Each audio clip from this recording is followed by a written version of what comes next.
I love kids. Luckily, I was unable to.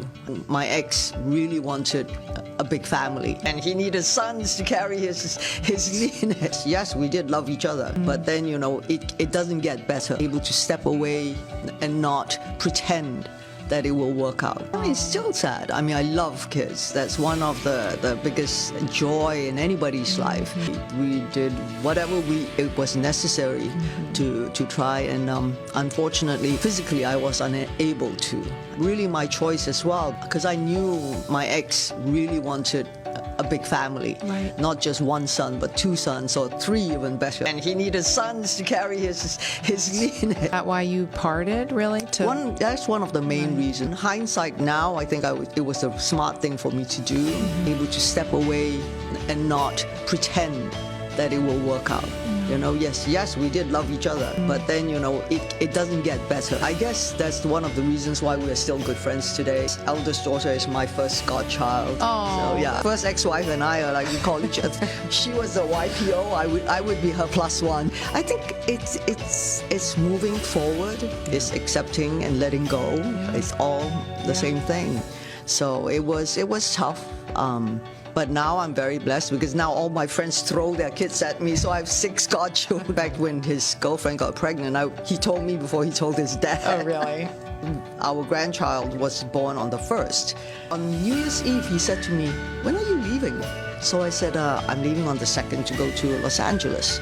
And he says, "The baby is due on January the 30th. Where are you?" And I'm like, "I'm going to be in Toronto. I'll be filming there." He goes, "What kind of grandmother are you? You mean you're not going to be here when the baby is born? When do you come back?" I said, "I think I'll come back in March." He said, "The baby will be walking."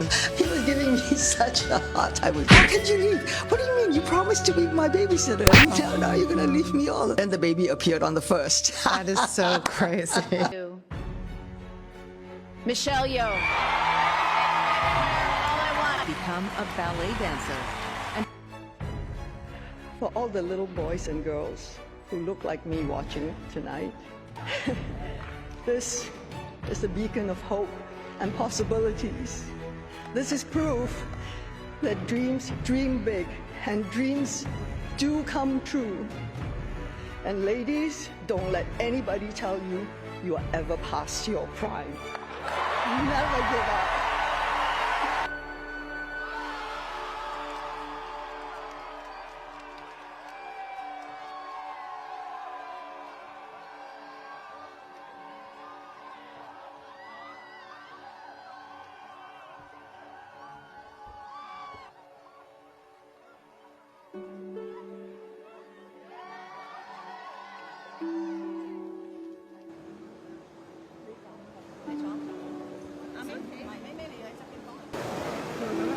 I'm proud of my daughter.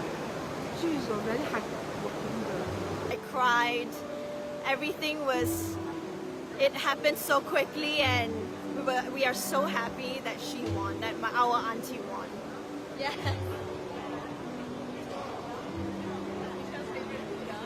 The nominees are really strong, but we had no doubts. We keep telling her, "You will win. We are going to envision it for you. You're going to stand on stage." Told you're a minority, and I'm like, no, that's not possible. And then someone said to me, "You speak English." Forget about them. I remember when I first came to Hollywood, it was a dream come true until I got here, because look at this face.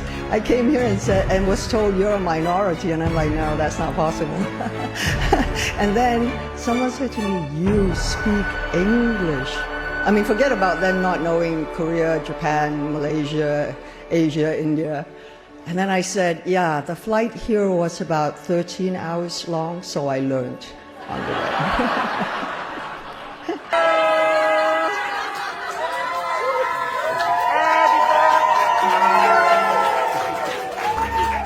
I am so incredibly proud to be the first Asian actress in 45 years to receive this honor from the National Board.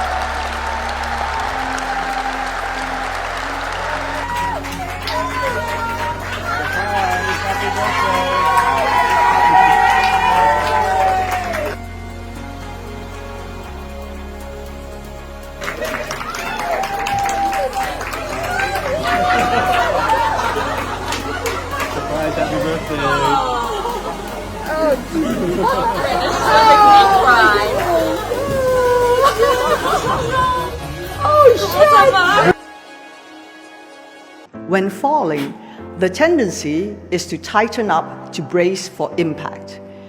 But in truth, the safest thing one can do is remain calm.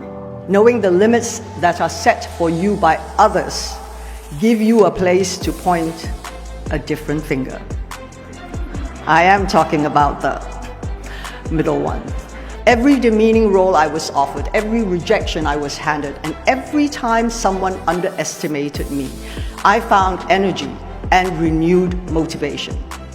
What an incredible day, le dénouement of an impressive academic journey. Congratulations as well to parents, partners, and family members of all the students here today. As you know, I am not a lawyer. I can't even say that I have played one on the screen. So, why am I here? Well, maybe the reason I'm here is because I happen to have some experience leaping off high perches into scary voids.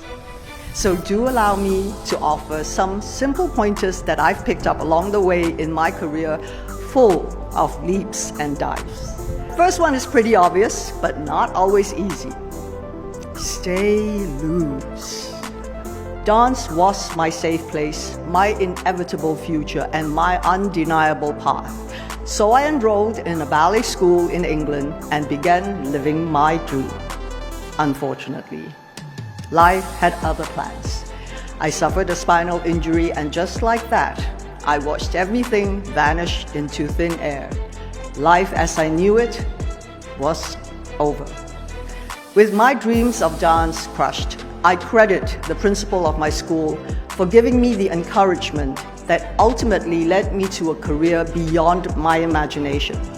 It was she who encouraged me to stay loose about my future. When falling, the tendency is to tighten up to brace for impact. But in truth, the safest thing one can do is remain calm. After graduating with a degree in creative arts, I returned home more open to other possibilities outside the box. With this awareness came the freedom to make choices I might not have otherwise been able to. Which leads me to my second piece of advice. Know your limits. Although understanding what you can do is essential, understanding what you can't do is pretty important too. This works on two levels, both internally and externally. Internally, knowing your limits keep you humble, motivated, and focused on a goal to point your finger toward. Externally, knowing the limits that are set for you by others give you a place to point a different finger. I am talking about the middle one. Our limitations become our challenges, and there is nothing like a challenge to keep you working, striving, and pushing for more. Every demeaning role I was offered, every rejection I was handed, and every time someone underestimated me, I found energy and renewed motivation. This brings me to the third and final tip. Find your people. Life is not always a zero-sum game. For every winner, there doesn't have to be a loser. In fact, most success stories are less about competition and more about collaboration. The truth is, I could not have done any of this alone. My achievements are the results of those around me who offered and continue to offer support and belief. There are times where, as much as I don't want to let myself down, I don't want to let them down even more. My definition of community is vast, including my family, loved ones, and friends. But it also includes the other actors, directors, producers, stunt people, film crews, dancers, musicians, and artists with whom I've crossed paths. My community transcends time, in the sense that I stand on the shoulders of those who have come before me, and I am energized and inspired by those who come after me. My community extends beyond people I know personally which is why representation matters and why diversity on and off the screen have been a major priority for me, particularly for women and particularly in lead roles. When we shine a light on the rich and varied world around